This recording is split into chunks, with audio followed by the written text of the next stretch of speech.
We will slowly recover from the shock of what will happen to all companies, online and offline, with the opening of ONPASSIVE to the world. We stopped off at social media platforms like Facebook. Like all the rest of these platforms, the way they have been making money is that they are selling the personal data of their clients to the highest bidder. We have done that for decades. ONPASSIVE will not be taking any data and selling it to the highest bidder. It starts out with the CEO of ONPASSIVE, Ash Mufareh. He has taken ONPASSIVE to a level that will not be reached by any other company.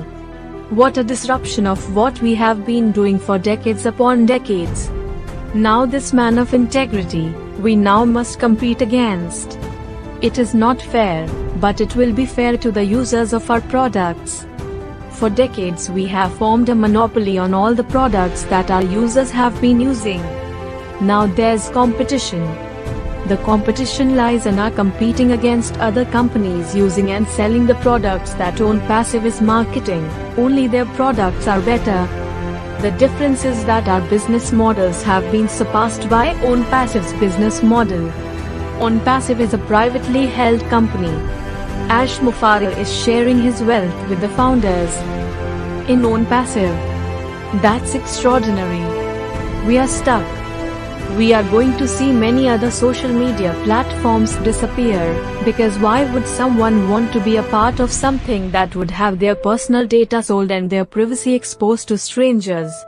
ONPASSIVE has its own data center.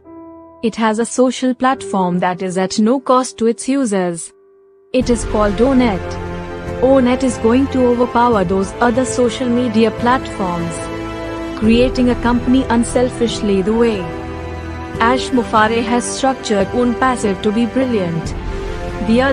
The social media platforms, must make as much money as possible because ONPASSIVE is going to take a massive amount of business away from all these social media platforms. Wow! Now, what about the video conferencing that is number one called Zoom? Zoom has formed an incredible market because it filled the need that was created when the pandemic started. They did about $2.8 billion last year. The global video conferencing market size was estimated at $6.28 billion in 2021 and is expected to reach $7.71 billion in 2022.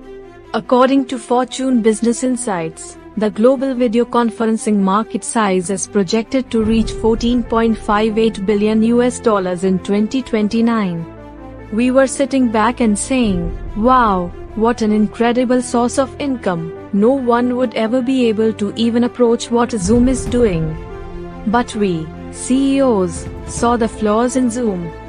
First of all, there was a limited amount of people who could connect to Zoom when it came to video conferencing. If you wanted more, you had to pay an expensive rate.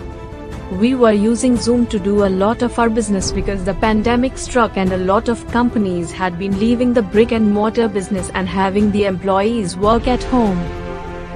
But guess who was paying attention to what was happening with Zoom? Ash Mufareh, that's who. ONPASSIVE developed a platform that is rivaling Zoom. ONPASSIVE took all the negatives that made Zoom unattractive out of its product. ONPASSIVE as we speak now has a product called OConnect. We do not know very much about this platform because there is not enough information. What we have been able to hear is that OConnect will overtake and take most of the business when it comes to video conferencing. That's all we know. Warning to all of those video conferencing companies, watch out for ONPASSIVE and OConnect. We thought that this day would never happen, but it is going to. Is it too late to be a founder of ONPASSIVE? We heard that it is too late, but ONPASSIVE will open its doors to customers and resellers.